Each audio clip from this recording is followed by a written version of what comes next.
नमस्कार, बहुत बहुत स्वागत है आप सबका। लोगों की सेहत बने, अच्छी रहे, उसमें आने वाली तमाम दिक्कतें दूर हों, यही सब बताता है, इसमें मददगार होता है आपका हेल्थ गुरु। तो आज हेल्थ गुरु में बहुत स्वागत है आप सबका। मैं पुनीत पाठक हूं। जोड़ों में दर्द आज एक बड़ी समस्या है। ये लाइफस्टाइल से शुरू होती है और इसके बाद इस कदर बढ़ जाती है कि लोगों का काम करना मुश्किल करती। ये समस्या इसलिए और गंभीर हो चली है कि हाल के सालों में ये समस्या और इससे पीड़ित मरीजों की संख्या बढ़ी है।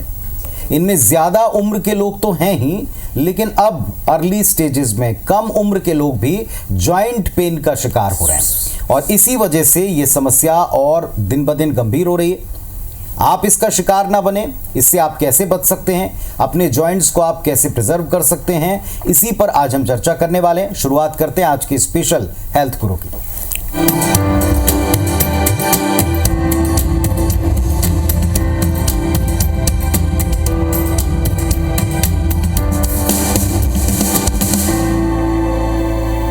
चलिए, तो इस वक्त हेल्थ गुरु में आज हम जॉइंट्स की यानी जो हड्डियों के जोड़ होते हैं उनकी सेहत को लेकर डिटेल में बातचीत करने वाले। हमारे साथ में श्री मेडिशाइन हॉस्पिटल के orthopaedic and joint replacement surgeon doctor Sushil Sharma ji हैं। डॉक्टर साहब नमस्कार, बहुत बहुत स्वागत है आपका हेल्थ गुरु में। Thank you. सबसे पहले तो जॉइंट्स, शरीर के जो जोड़ हैं, इसमें दर्द होता क्यों है और इसकी शुरुआत कैसे होती है? क्या ये लाइफस्टाइल से रिलेटेड है? देखिए, जोड़ों के दर्द की समस्या एक बहुत आम समस्या बन चुकी है आज। एक लाइफस्टाइल एक बहुत इम्पोर्टेंट होता है कि जो एक लाइफस्टाइल आजकल जो हो गई है, लोगों की दिनचर्या वो काफ़ी ख़राब हो चुकी है। चाहे वो अपने आप को प्रॉपर एक्टिविटी में इन्वॉल्व नहीं करते या कुछ गलत एक्टिविटी ऐसी होती है जिसके कारण के जोड़ का दर्द बना रहता है। और दूसरा सबसे इम्पोर्टेंट एक रीज़न होता है कुछ प्रकार के जो जोड़ों के संबंधी समस्या होती है, जिन्हें कि हम गठियावात कहते हैं या अन्य प्रकार की अर्थराइटिस होती है, उनके कारण भी जोड़ों के दर्द होते हैं। लेकिन शायद लोगों को उतना अवेयरनेस नहीं होती और डॉक्टर के पास नहीं जाते, इस कारण से ये समस्या दिन पर दिन बढ़ते जाती है और ये ऐसा एंड स्टेज अर्थराइटिस पहुँचती है जब जॉइंट रिप्लेसमेंट की समस्या आ पड़ती है और जॉइंट रिप्लेसमेंट की आवश्यकता पड़ती है। तो आज का हमारी चर्चा का यह विषय है कि जोड़ों से हम बचाव कैसे करें। अल्टीमेटली एंड स्टेज अर्थराइटिस का ट्रीटमेंट जो होता है वो जॉइंट रिप्लेसमेंट है, लेकिन आज हम चर्चा इस बात की करना चाहेंगे कि हम जॉइंट रिप्लेसमेंट से बचे कैसे, हम अपने जोड़ों को कैसे ठीक रखें। यहाँ एक टर्म हमने सुनी है प्रिजर्वेशन की, जॉइंट प्रिजर्वेशन। ये क्या है? क्या हम जोड़ों को बचा सकते हैं तो इसकी क्या कंडीशन है, किस अवस्था में ये शुरू कर सकते हैं, है क्या है? देखिए, जॉइंट प्रिजर्वेशन का मतलब होता है किसी की चीज को बचाना। चाहे वो आप फूड आइटम को बचाते हैं उसको फूड प्रिजर्वेशन बोलते हैं, वैसे ही जॉइंट प्रिजर्वेशन होता है। तो जॉइंट प्रिजर्वेशन बेसिकली मैं अगर डिवाइड करूं तो एक नॉन सर्जिकल और एक सर्जिकल, दो ऑप्शंस होते हैं। प्रिजर्वेशन का मतलब होता है कि हम एक्चुअल नेटिव या नेचुरल जॉइंट को बिना काटे बिना हटाए जोड़ों को कैसे बचाएं। तो बेसिकली अगर हमको जोड़ों को बचाना है तो वो बहुत अर्ली स्टेज में इंटरवेंशन हमको चालू करना है। अगर जॉइंट की अर्थराइटिस या जोड़ों की समस्या, मैं हिप जॉइंट और नी जॉइंट को मेनली यहाँ पे कंसीडर कर रहा हूँ क्योंकि ये ही दो जॉइंट जो है कॉमनली हमारे अफेक्ट होते हैं और जिनको बदलने की आवश्यकता होती है। तो अगर हमारा रख रखाव अच्छा है, हम अगर डेली एक्सरसाइज कर रहे हैं तो हमारे जोड़ों के जो एंड जो होते हैं, जिसको कि आर्टिकुलर कार्टिलेज होती हैं, वो हेल्दी होती हैं। क्योंकि एक मेडिकल में वॉल्फ लॉ होता है। वॉल्फ लॉ का मतलब होता है हम किसी अपने शरीर के अंगों को, जोड़ों को जितना इस्तेमाल करेंगे वो उतना स्ट्रांग होगा। अब जैसे ऑस्टियोपोरोसिस की एक समस्या होती है, जोड़ों के भंगूर होने की या बुरबुरे होने की समस्या होती है, मेनली जब होती है जब दवाइयों के अलावा कुछ दवाइयाँ जब खाते हैं उसके कारण छोड़ के कि हम जॉइंट को यूज़ नहीं करते, अपने शरीर को यूज़ नहीं करते। तो एक्सरसाइज बहुत एक इंपॉर्टेंट है। दूसरा डाइट बहुत इंपॉर्टेंट है। डाइट हम अगर प्रॉपर बैलेंस डाइट ले रहे हैं, प्रोसेस्ड हाईली प्रोसेस्ड फूड नहीं खा रहे हैं, अपनी जॉइंट जो डाइट में हम विटामिन की मात्रा सही रख रहे हैं, तो बहुत हद तक हमारे जॉइंट सही हो सकते हैं। और इसमें टॉप अप वाले जॉइंट का हमारा एक्सरसाइज करना, जॉइंट से जो जोड़ों को अपना जितना भी अच्छे से हम मोबिलाइज करें उतने हमारे जोड़ हेल्दी रहेंगे। सर, आपने एक बड़ी ही आसान टर्म से शुरू किया था कि प्रिजर्वेशन मतलब आप किसी को भी रख रखाव करें, बचाव करें, लंबे समय तक चला सकें, इसकी एक प्रोसेस होती है। लेकिन ये भी किसी ख़ास अवस्था में ही शुरू हो सकता है, जैसा आपने भी बताया कि इसको हम दो तरह से कर सकते हैं। तो ये किन में पॉसिबल है, किन लोगों में, मरीजों में इसको आप कर सकते हैं और किन किन जॉइंट्स के लिए हो सकता है? जॉइंट स्टेज देखिए, अर्थराइटिस को अलग अलग एक श्रेणी में मैं डिवाइड करते हैं। जो अगर मैं इसके विजुअल्स हमारे इसको कैमरा में जो फोकस हो सकता है तो मैं बताऊंगा, ये अर्ली अर्थराइटिस होती है जब थोड़े से जोड़ के कुछ हिस्सा हमारा ख़राब होता है। उसके बाद उसके लेटर स्टेज में कुछ और ज़्यादा हिस्सा ख़राब होता है, और ये जो होता है जो आर्टिकुलर कार्टिलेज का डैमेज होता है अंदर हड्डियों तक चले जाता है। और जब एडवांस स्टेज में आती है तो वो पूरे आर्टिकुलर कार्टिलेज, जो जोड़ों का जो चिकनाहट वाला हिस्सा होता है, जहाँ से जोड़ों का ग्लाइडिंग मूवमेंट होता है, वो हिस्सा पूरा ख़राब हो जाता है। तो एंड स्टेज से पहले अगर हम स्टेज 1 या 2 में अगर इंटरवेन करें, छोटे से जोड़ में अगर थोड़ा सा ही प्रॉब्लम है तो हम उसको सबसे पहले एक्सरसाइज से ठीक कर सकते हैं। हम उनको फिजियोथेरेपिस्ट के पास जाने की सलाह देते हैं, हम खुद उनको एक्सरसाइज करने की सलाह देते हैं। और कुछ डूज एंड डोंट्स हैं, जैसे कि हम पेशेंट को सलाह देते हैं कि आप प्लीज़ घुटने अपने मोड़ के ना बैठें, वेस्टर्न कमोड का इस्तेमाल कीजिए, पालकी मोड़ के ना बैठें, क्योंकि जितना हम जोड़ों को मोड़ेंगे उतना डैमेज बढ़ेगा। तो उस स्टेज में, अर्ली स्टेज में अगर ये हम एक्सरसाइज कर रहे हैं, कुछ प्रिकॉशन कर रहे हैं, तो काफ़ी हद तक हमारे जोड़ बच सकते हैं। और कुछ दवाइयाँ होती हैं जो कि हमारे जो आर्टिकुलर कार्टिलेज का नेचुरल इंग्रेडिएंट होता है, जो कि ग्लूकोसामाइन है या हाइलुरोनिक एसिड है, वैसी ओरल फॉर्म में हम दवाइयाँ देके कुछ हद तक उन जोड़ों को हम बचा सकते हैं। लेकिन अगर ये स्टेज कंजर्वेटिव या मेडिकल मैनेजमेंट से आगे आती है तो मैं नी जॉइंट की बात कर रहा हूँ, तो हम कुछ अगर लिमिटेड हिस्से में अगर आर्टिकुलर कार्टिलेज डैमेज हुई है, अगर छोटे से हिस्से में आर्टिकुलर कार्टिलेज डैमेज हुई है, तो हम उस एरिया के कार्टिलेज को हटा के नई कार्टिलेज उस पर इम्प्लांट करते हैं, जिसको कि ऑटोलोगस कॉन्ड्रोसाइट इम्प्लांटेशन कहते हैं। हम मरीज के ऐसे हिस्से की कार्टिलेज निकालते हैं जो जॉइंट बेयरिंग एरिया में नहीं आता, जहाँ से जॉइंट बेयर नहीं होता, और उस कार्टिलेज को हम एक लैब में भेजते हैं। लैब में, ये लेटेस्ट टेक्नोलॉजी की बात कर रहा हूँ, वो लैब में कार्टिलेज ग्रो होती है। कार्टिलेज ग्रो करने के बाद जब एक जो हमारे डिजायबल अमाउंट में कार्टिलेज मिल जाती है, हम दूरबीन के द्वारा या आर्थोस्कोपी के द्वारा जिस जगह पे वो कार्टिलेज डैमेज थी वहाँ पे इम्प्लांट कर देते हैं। तो धीरे धीरे वो ग्रो करती है और वो आर्टिकुलर कार्टिलेज वहाँ की नई बन जाती है। क्योंकि एक बात और मैं बताना मुनासिब समझूंगा कि आर्टिकुलर कार्टिलेज अपने आप नहीं बनती है शरीर में। एक बार अगर आर्टिकुलर कार्टिलेज डैमेज हो जाए तो नेचर वे में वो फिर से अपने आप को ग्रो नहीं कर सकती है, तो हमको आर्टिफिशियल वे में ही उसको ट्रीट करना होता है। और दूसरा एक सर्जिकल ऑप्शन, बिना जोड़ को बदले एक दूसरा ऑप्शन होता है, उसको हम बोलते हैं मोज़ेकोप्लास्टी। मोज़ेकोप्लास्टी का मतलब होता है, या ओट्स भी बोलते हैं, इससे जो जैसे नॉन आर्टिकुलर पार्ट जहाँ पे जोड़ नहीं बन रहे हैं, उस हिस्से की हम आर्टिकुलर कार्टिलेज एक स्पेशल इक्विपमेंट से निकालते हैं, और वो जितना जिस जगह पे डैमेज है उसको मेजर करते हैं, और जो हम बाहर से दूसरे नॉन आर्टिकुलर पार्ट से हमने निकाले हैं, उस जो आर्टिकुलर कार्टिलेज को जिस जगह पे डैमेज है उस जगह पे हम इम्प्लांट कर देते हैं। तो ये भी एक लेटेस्ट टेक्नोलॉजी है जिससे कि जोड़ों का घिसाव, आगे का डैमेज काफ़ी हद तक रुक जाता है। कुछ हिस्से ऐसे या इस हद तक डैमेज हो जाते हैं जो हम आपकी बातों से सर समझ रहे हैं, और लोगों को भी समझाएंगे कि आप एक रिप्लेसमेंट सर्जरी की बात समझते हैं या करने लगे हैं, इसके बारे में आप डिटेल सर्च करते हैं। और दूसरा, ये हम प्रिजर्वेशन की तरफ आ रहे हैं, और प्रिजर्वेशन में भी अलग अलग स्टेजेस में विकल्प हैं आपके पास में, और ये आपको एक्सपर्ट ही बता सकते हैं। मेडिशाइन हॉस्पिटल और उनकी पूरी टीम इसके लिए पूरी तरह प्रिपेयर्ड है, वेल इक्विप्ड है और अनुभवी भी है। तो आप यहाँ मिल करके अगर पर्सनलाइज आपकी कोई समस्या है तो दिए गए नंबर्स पर आप कांटेक्ट कर सकते हैं, अपॉइंटमेंट ले सकते हैं। डॉक्टर साहब, नी और हिप, ये दो तरह के प्रिजर्वेशन क्या एक ही टेक्निक से होते हैं या इनमें भी दो दो ऑप्शंस मौजूद हैं, और क्या ज्यादा आज की तारीख में आपको लगता है कि डैमेज हो रहा है जिसको प्रिजर्व करना जरूरी है? देखिए, नी और हिप दोनों एक अलग अलग जॉइंट है, दोनों के मैकेनिज्म एब्सोल्युटली डिफरेंट है। एक बॉल एंड सॉकेट जॉइंट होता है हिप जॉइंट, और उसके डैमेज होने के कारण कुछ अलग होते हैं, लेकिन जो बेसिक आर्टिकुलर कार्टिलेज का जो डैमेज होना होता है दोनों हिस्सों में होता है। तो जैसे मैंने कॉन्ड्रोसाइट ट्रांसप्लांटेशन की बात की, वो हिप जॉइंट में भी एप्लीकेबल होता है। लेकिन हिप जॉइंट में एक बीमारी जो कि हमारे अनफॉर्चुनेटली सेंट्रल इंडिया में या छत्तीसगढ़ में बहुत कॉमन है, वो होती है एवेस्कुलर नेक्रोसिस, जो सिकल सेल की बीमारी है। हमारे सेंट्रल इंडिया जो है, जिसमें कि छत्तीसगढ़ भी शामिल है, एक कैपिटल कहा जाता है सिकल सेल का, जिसके कारण कि एवेस्कुलर नेक्रोसिस, जो कि एवेस्कुलर नेक्रोसिस का मतलब होता है कि खून का दौरा कम होने से, नेक्रोसिस का मतलब होता है डैमेज होना, और ये कॉमन प्रॉब्लम जो होता है हिप जॉइंट में बहुत कॉमनली होता है। और दूसरा शोल्डर जॉइंट इन्वॉल्व होता है। तो ऐसी स्थिति में अगर अगेन ये डिपेंड करता है कि मरीज कितनी जल्दी आ रहा है, क्योंकि हर स्टेजिंग होती है, बॉडी हमको अलार्म देती है, बॉडी हमको सिग्नल देती है। वो स्टार्ट होता है पेन से, हिप जॉइंट में पेन होगा, थोड़ा स्टेज अगर बढ़ेगी तो वो हिप जॉइंट का पेन होता है, वो नी जॉइंट में रेडिएट होने लगता है, क्योंकि वहाँ की जो नर्व सप्लाई होती है एक ही होती है। अगर इस स्टेज में मरीज आ जाता है, हम उसकी एमआरआई करके देखते हैं। अगर एमआरआई में वो अर्ली स्टेज में है, स्टेज 2B तक है, एक क्लासिफिकेशन सिस्टम है, तो हमारे मेडिकली वो अगर स्टेज 2A या 2B तक है तो हम ऐसे हिप का प्रिजर्वेशन कर सकते हैं। और हिप के प्रिजर्वेशन की एक लेटेस्ट टेक्निक है जो हम श्री मेडिशाइन हॉस्पिटल में कर रहे हैं, और सिर्फ मेडिशाइन हॉस्पिटल में ही सेंट्रल इंडिया में होती है, वो है ऑस्ग्रो टेक्निक। ऑस्ग्रो टेक्निक में हम ये करते हैं, अगर अर्ली स्टेज में एविस्कुलर नेक्रोसिस का मरीज जिसके कि हिप जॉइंट खराब हो रहे हैं आता है, 2 स्टेज में सर्जरी होती है। पहले स्टेज में मरीज का हम बोन मैरो निकालते हैं, और बोन मैरो में सारी सेल्स होती हैं जो कि हड्डियों को बनाने का काम करती हैं। उसमें से एक इंपॉर्टेंट जो सेल होती है ऑस्टियोब्लास्ट होती है।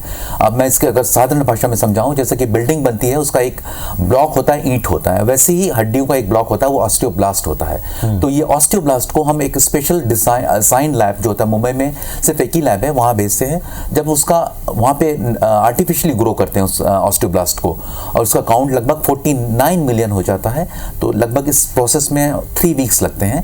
तो दोबारा हम इसको बुलाते हैं ऑस्टियोब्लास्ट को, और मरीज के हिप जॉइंट में हम एक कोर डिकम्प्रेशन करते हैं, एक होल करते हैं, जो खराब हिस्सा है, नेक्रोटिक टिश्यू है, उसको निकालकर जो ऑस्टियोब्लास्ट हमारे पास है उसको अंदर इन्फिल्ट्रेट कर देते हैं, और ये ऑस्टियोब्लास्ट सेल जो होती है अंदर नई बोन फॉर्मेशन करती है। इस प्रकार मरीज को हिप जॉइंट को हम प्रिजर्व कर सकते हैं या बचा सकते हैं, क्योंकि ये इंपॉर्टेंट इसलिए है कि एविस्कुलर नेक्रोसिस की समस्या ज़्यादातर यंग लोगों में होती है, जिनकी आयु लगभग 15-18 साल से लेके 20-30 से 35 साल होती है, और ये प्रोडक्टिव लाइफ होती है। अगर इस स्टेज में मरीज अगर बीमार पड़ जाता है, मरीज के हिप जॉइंट खराब हो जाते हैं, चल नहीं पाता है, तो अपने परिवार के लिए, समाज के लिए एक बर्डन हो जाता है। तो हमारी कोशिश ये रहती है कि ऐसे मरीज को हम हिप जॉइंट फिर से हम उसको नया नेचुरल हिप जॉइंट ही प्रिजर्व करें, ताकि उसको हिप जॉइंट रिप्लेसमेंट की आवश्यकता ना पड़े।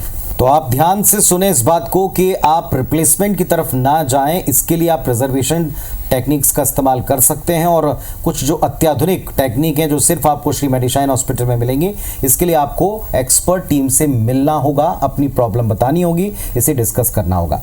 डॉक्टर साहब, एक और बड़ा ही कॉमन फिनोमिना है आज की तारीख में, एक तो लाइफस्टाइल से रिलेटेड ये सब डिके हो रहे हैं या इसमें नुकसान पहुंच रहे हैं जोड़ों को, और दूसरा कई सारे लोग हादसों की वजह से, और कुछ लोग जो यंग बच्चे हैं जिनकी आप बता रहे हैं, वो स्पोर्ट्स इंजरी का शिकार होते हैं। उनके लिए क्या ऑप्शन है? क्या हम उन्हें भी प्रिजर्व कर सकते हैं? देखिए, स्पोर्ट्स इंजरी एक आज के सिनेरियो में बहुत ही कॉमन इंजरी हो गई है, क्योंकि लोग कहीं ना कहीं स्पोर्ट्स में इन्वॉल्व हो रहे हैं। दूसरा, बाइकिंग। स्पोर्ट्स सिर्फ ऐसा नहीं मतलब कि फुटबॉल या क्रिकेट ही स्पोर्ट्स है, biking, cycling, gymming, these are all come under sports activity. तो अनफॉर्चुनेटली डॉक्टर प्रियांक अभी एक मेरे साथ में आने वाले हैं, वो ज्वाइन करके, वो स्पोर्ट्स इंजरी स्पेशलिस्ट हैं। अगर वो समय पे आ जाए तो डिटेल में बताएंगे। लेकिन अगर ACL इंजरी हो जाए किसी को, या मिनिस्कस इंजरी हो जाए, घुटने की जो मिनिस्कस होते हैं, जो गद्दी होती है हमारे घुटनों के बीच की गद्दियाँ होती हैं, या ACL जो एडियर क्रूशिएट लिगामेंट या पीछे पोस्टीरियर क्रूशिएट लिगामेंट, जो कि एक बहुत ही इंपॉर्टेंट सपोर्ट प्रोवाइड करता है नी जॉइंट को, अगर वो डैमेज हो जाता है स्पोर्ट्स एक्टिविटी से या एक्सीडेंट से, तो जॉइंट की पूरी मैकेनिज्म चेंज हो जाती है, बायोमैकेनिक्स चेंज हो जाती है। जो जॉइंट को स्ट्रेट चलना होता है, जॉइंट को अगर ट्विस्ट होने लगता है, जब भी जॉइंट ट्विस्ट होता है तो जोड़ों के घिसने की गति काफ़ी बढ़ जाती है। अगर यंग एज में, चूँकि ये sports injury highly active person में होती है, तो उनके जोड़ जल्दी घिसने लगते हैं। जल्दी घिसने से फिर उनको जॉइंट रिप्लेसमेंट की समस्या जल्दी आ जाती है, या ज़रूरतें जल्दी पड़ने लगती है। तो ऐसे मरीज जिनको की स्पोर्ट्स इंजरी हुई है, ACL इंजरी हुई है, PCL इंजरी हुई है, या मिनिस्कस इंजरी हुई है, ऐसे व्यक्ति को आजकल आर्थोस्कोपी से ये सारे इलाज संभव हैं। तो ऐसे अगर किसी मरीज को ये समस्या आती है, तो जल्द से जल्द वो अपने लिगामेंट का उपचार कर लें, ताकि उनको ये प्रॉब्लम आगे एडवांस ना हो, अर्थराइटिस में कन्वर्ट ना हो। ये भी एक प्रकार का जॉइंट प्रिजर्वेशन सर्जरी का पार्ट होता है।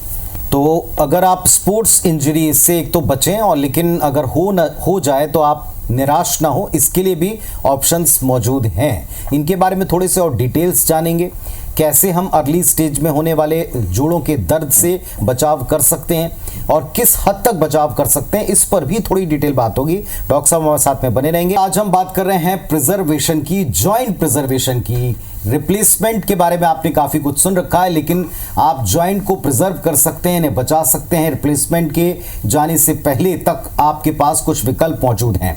अभी हमने ब्रेक पर जाने से पहले डॉक्टर साहब से स्पोर्ट्स सर्जरी के बारे में, स्पोर्ट्स इंजरी में सर्जरी से बचाव के क्या क्या तरीके हो सकते हैं, इसके बारे में कुछ चर्चाएं की हैं। हमारे साथ में आज doctor Sushil Sharma ji, orthopaedic and joint replacement surgeon, वो तो मौजूद ही हैं। नमस्कार। हमारे साथ में डॉक्टर प्रियांक हिशिकर साहब ज्वाइन कर रहे हैं, जो कि स्पोर्ट्स मेडिसिन में एक्सपर्ट हैं और साथ ही साथ इस तरीके के तमाम केसेस जो स्पोर्ट्स इंजरी के आते हैं उसमें आप मरीजों को गाइड करते हैं। डॉक्टर साहब स्वागत करते हैं। सबसे बड़ी बात अभी हम बात कर रहे थे डॉक्टर साहब से कि कैसे आप बिना ऑपरेशन के बचाव कर सकते हैं, लेकिन लिगामेंट का खिंच जाना स्पोर्ट्स इंजरी में या डैमेज हो जाना और इस हद तक होना कि पूरे करियर पर सवाल आ जाना, ये नॉर्मल चीज़ है। कैसे हम इसको प्रिवेंट कर सकते हैं? जी डॉक्टर नमस्कार, मेरा नाम डॉक्टर प्रियांक हिशिकर है। मैं श्री मेडिशाइन हॉस्पिटल में sports medicine and knee preservation surgeon हूँ। तो लिगामेंट इंजरी जो होती है बहुत तरीके से हमें दिखने को मिलती है। तो सबसे पहले पेशेंट्स कई बार हमारे पास आते हैं जिनके पास सिर्फ एमआरआई रहता है, उसमें एक लिगामेंट इंजरी दिखती है उनको, तो पेशेंट घबरा से जाते हैं कि हमारे पास लिगामेंट इंजरी है, अब हमें सर्जरी करनी पड़ेगी। ऐसा नहीं है, हर लिगामेंट इंजरी की सर्जरी करना आवश्यक नहीं है। एंड हम एमआरआई को ट्रीट नहीं करते, हम पेशेंट को ट्रीट करते हैं। तो अगर एमआरआई में कंप्लीट टेयर लिखा हुआ है लेकिन पेशेंट को कोई प्रॉब्लम नहीं है, घुटना उसका बिल्कुल ठीक है, उसको चलने में कोई दिक्कत नहीं है, तब हम उसको कंजर्वेटिव भी ट्रीट करते हैं। लेकिन हाँ, अगर लिगामेंट इंस्टेबिलिटी आती है, चलने में लचक आती है, घुटना मुड़ता है, घूमता है, तो अब हमें लिगामेंट की सर्जरी करनी पड़ती है। और नी प्रिजर्वेशन जो सर्जरी होती है, इसमें जॉइंट रिप्लेसमेंट से पहले हम क्या क्या कर सकते हैं कि जॉइंट रिप्लेसमेंट तक नौबत ही ना आए। तो उसके लिए एक प्रोसीजर होता है जिसे हम हाई टिबियल ऑस्टियोटॉमी कहते हैं। जो घुटने का जो अपना आकार रहता है ये इस तरह से रहता है। इसमें जो वेट की लाइन रहती है, शरीर का जो वजन रहता है, ये घुटने के सेंटर से जाना चाहिए। लेकिन कुछ केसेस में जब हमारा मीडियल जॉइंट खराब होने लगता है, जब हमारी उम्र बढ़ती है या ओवरवेट होते हैं, ओबीस लोग होते हैं, उनमें एक साइड में प्रेशर बढ़ते जाता है, तो जिससे जो सेंटर की लाइन जो रहती है वजन की, ये मीडियल शिफ्ट होती है, मतलब अंदर की तरफ शिफ्ट होने लग जाती है। तो इससे ये लाइन हमेशा इस घुटने को डैमेज करते जाती है। तो हमारा पर्पस क्या है, इस लाइन को वापस अपनी जगह पे लाना। तो उसके लिए हम घुटने के नीचे, घुटने को कुछ नहीं करते, घुटने के नीचे एक छोटी सी सर्जरी करते हैं जिसमें हम घुटने के नीचे जो टिबिया बोन रहती है उसको कट करके स्ट्रेट करके एक प्लेट लगाते हैं छोटी सी। तो जिसके कारण ये जो लाइन आपकी जो अंदर की तरफ जा रही है, जो वजन आपका अंदर की तरफ जा रहा है, ये पूरा सेंटर में चला जाता है। तो ये होता है हाई टिबियल ऑस्टियोटॉमी, एक छोटा सा प्रोसीजर, एक बहुत ही 5 सेंटीमीटर का चीरा वाला प्रोसीजर, जिससे आपका फ्यूचर में जो नी रिप्लेसमेंट होने वाला है ये हम बचाव कर सकते हैं। डॉक्टर साहब, अगर किसी को लिगामेंट सर्जरी हुई है, करवानी पड़ी है इंजरी की वजह से, तो वो कब तक रिकवर कर पाता है? क्योंकि सबका एक ये डर होता है कि अगर आप रिप्लेसमेंट में जाएं, प्रिजर्वेशन में जाएं, या घुटने में अगर आपकी कोई ऐसी चोट हो गई है जिसकी वजह से आपके लिगामेंट्स में भी कुछ प्रॉब्लम्स दिख रहे हैं या वाइस वर्सा, ऐसी स्थिति है, कितना वक्त लगता है हील होने में? डिपेंड करता है पेशेंट टू पेशेंट। हम एक एथलीट को टारगेट कर रहे हैं, हम एक रेगुलर आदमी को टारगेट कर रहे हैं, या हम एक ओल्ड पर्सन को टारगेट कर रहे हैं। तीनों का रिकवरी रेट थोड़ा कम रहता है या अलग अलग रहता है। अगर एक एथलीट है तो हाई परफॉर्मेंस है, तो हमें जल्दी से जल्दी उसको बैक टू स्पोर्ट्स लाना है, तो हम एसीएल की सर्जरी में ही कुछ ऐसी चीजें करेंगे जैसे कि इंटरनल ब्रेसिंग हो गया, एलईएटी प्रोसीजर हो गया, जो एडवांस टेक्निक्स हैं जिससे हम बैक टू नॉर्मल उसको स्पोर्ट्स में लाया जा सकता है, वो भी with in 3 months to 6 months। एक नॉर्मल इंडिविजुअल को ज़्यादा स्पोर्ट्स नहीं खेलना है, कैजुअल एक्टिविटी करनी है, तो उसकी रिकवरी जो रहती है वो नॉर्मली 3 months to 6 months तक एक प्रॉपर उसका रूटीन में आ सकता है। वो तो 3 months इंजरी के बाद जो सर्जरी होती है उसमें हम इमीडिएटली दूसरे दिन से चलाना पेशेंट को शुरू करते हैं। हाँ, वजन देना अलाउड रहता है अगर मेनिस्कस में इंजरी ना हो तो। अगर सिर्फ एसीएल लिगामेंट गया है तो हम दूसरे दिन से पेशेंट को चलाते हैं। चलना फिरना दूसरे दिन से रहता है, बेड रेस्ट की कोई ज़रूरत नहीं रहती। रिकवरी का पीरियड आप बोलेंगे तो 3 months में without support normal walking, and 6 months में प्रॉपर कॉन्फिडेंटली रनिंग। 6 महीने के दौरान भी क्या आप कुछ ऐसा देखते हैं कि उन्हें बीच में कुछ बहुत ज़्यादा सावधानियां रखनी पड़ती हैं, या आफ्टर 6 month क्या वे पहले जैसी स्थिति में पहुंच सकते हैं, या ये भी वेरी करता है सिचुएशन या अलग अलग पर्सन के मुताबिक? एक प्रॉपर फिजियोथेरेपी का प्रोटोकॉल रहता है हमारा, जो डे 1 से शुरू हो जाता है। तो उसके बाद जो नी की एक्सरसाइज रहती है वो डेली बेसिस पे चलती है, और विद इन 3 months से ऑटोमेटिकली पेशेंट अपना वॉकर छोड़ के कॉन्फिडेंटली अब बिना किसी सहारे चल सकता है। प्रिकॉशंस एज सच कुछ नहीं रहते, क्योंकि लिगामेंट की सर्जरी के बाद में हम चाहते हैं कि पेशेंट जल्दी से जल्दी चलना शुरू करे। तो एज सच कुछ प्रिकॉशन नहीं रहते। हाँ, दौड़ना और ज़्यादा एक्सट्रीम स्पोर्ट्स ये हम यूजुअली 6 महीने से के बाद में ही शुरू करते हैं। ठीक है, अब हमारे साथ में डॉक्टर सुशील शर्मा जी हैं, orthopaedic and joint replacement surgeon. Joint replacement में ऐसी क्या अत्याधुनिकता या आधुनिकता है जो अभी हम आपके सेंटर पर देख रहे हैं? लोगों को थोड़ा सा इसके बारे में बताएं। बच जाए तो बेहतर है, लेकिन कई बार इसके अलावा कोई विकल्प नहीं होता। जी, हमारी पहली कोशिश यही होती है कि अगर हम मरीज के जोड़ बचा सकें। बहुत सारे प्रोसीजर जो हमने डिस्कस किया वो मरीज को हम ऑफर करते हैं। बहुत हद तक हम मरीज के जोड़ बचाने में भी सफल भी हुए हैं। लेकिन अगर वो एंड स्टेज अर्थराइटिस में पेशेंट आता है या इस कंजर्वेटिव लाइन ऑफ मैनेजमेंट से वो ठीक नहीं हो पाता तो जॉइंट रिप्लेसमेंट उसको सलाह दी जाती है। आपको ये बता दूं कि जॉइंट रिप्लेसमेंट सर्जरी एक मोस्ट सक्सेसफुल सर्जरी मानी जाती है, एक बहुत ही रिवार्डिंग सर्जरी है। जो मरीज चल नहीं पा रहा है, व्हील चेयर में है, कई दिनों से बेड में है, लेकिन हम जॉइंट रिप्लेसमेंट सर्जरी करके वेरी नेक्स्ट डे से हम उसको चला सकते हैं। एक जॉइंट प्रिजर्वेशन सर्जरी का एक छोटा सा पार्ट है, वो होता है कि सरफेस प्लास्टिक, हम रिसर्फेसिंग जिसे कहते हैं, जिसे जॉइंट का अगर पूरा हिस्सा डैमेज नहीं हुआ है, सिर्फ एक कंपार्टमेंट ही उसका डैमेज हुआ है, मीडियल या लैटरल, तो हम उस कंपार्टमेंट को भी रिप्लेस करते हैं, जिसको कि यूनिक कंपार्टमेंटल नी रिप्लेसमेंट या सरफेस रिप्लेसमेंट कहते हैं। तो ये एक छोटी सी सर्जरी होती है जिसमें कि हम पूरे नी को नहीं बदलते, बल्कि एक छोटे से हिस्सा जो खराब हुआ आधा हिस्सा उसको बदलते हैं। ये एक लेटेस्ट टेक्नोलॉजी है जो हम अपने सेंटर में कर रहे हैं। दूसरी जो टेक्नोलॉजी हम जो करते हैं, navigation assisted knee replacement surgeon, और जिसमें कि हम हिप और नी का प्रॉपर अलाइनमेंट बैठाकर, जैसे कि नेचुरल जॉइंट्स होते हैं, जैसे कि ईश्वर ने हमारे जॉइंट का अलाइनमेंट बनाया है, उसी अलाइन पे हम नेचुरल जॉइंट को फिट करते हैं ताकि उस जॉइंट की आयु बढ़ जाए। क्योंकि सारा चीज़ें डिपेंड करती है कि जैसे कि डॉक्टर प्रैंक ने कहा था, मैकेनिकल एक्सिस या एक्सिस, जिस एक्सिस में वेट जाता है तभी प्रॉपर वेट का डिस्ट्रीब्यूशन होने से जोड़ खराब नहीं होते। लेकिन अगर वो माल अलाइन हो जाए, जॉइंट का जो वेट का डिस्ट्रीब्यूशन कहीं गलत हो रहा है, तो अगर हम आर्टिफिशियल जॉइंट में लगा रहे हैं और उसको प्रॉपर नहीं लगाएं तो जोड़ ढीले पड़ जाएंगे। तो ऐसी स्थिति में हम नेविगेशन की मदद से प्रॉपर उसको जॉइंट को फिट करते हैं ताकि मरीज की छोटे चीरे में और ज़्यादा यूज जोड़ के हम दे सकें। चलिए, आपने सुन लिया, और साथ में हम आपको लगातार टेलीविजन स्क्रीन के ऊपर एक नंबर फ्लैश कर रहे हैं। ये श्री मेडिसाइन हॉस्पिटल के एक्सपर्ट डॉक्टर से मिलने का आपका जरिया है। आप इस नंबर को नोट कर लें, इस नंबर पर तत्काल फोन करें, मिलें, क्योंकि विकल्प एक के बाद एक लगातार आपके सामने हैं। लेकिन बेहतर है कि बजाय इसमें थोड़ा सा गूगल ज्ञान का इस्तेमाल करके भय या झिझक के साथ में आप जीवन जिएं, तकलीफ के साथ जिएं, या फिर सीधे एक्सपर्ट से मिलें, अपनी समस्या बताएं और जो बेस्ट विकल्प है उसके साथ अपने जीवन को आसान और ज़्यादा प्रोडक्टिव बनाएं। आप दोनों का हम धन्यवाद करते हैं सर कि आपने इतने आसान शब्दों में दर्शकों को समझाया कि किस तरह से हम अपने जॉइंट्स को प्रिजर्व कर सकते हैं और कैसे स्पोर्ट्स इंजरी से उबर करके काम कर सकते हैं। Thank you so much sir.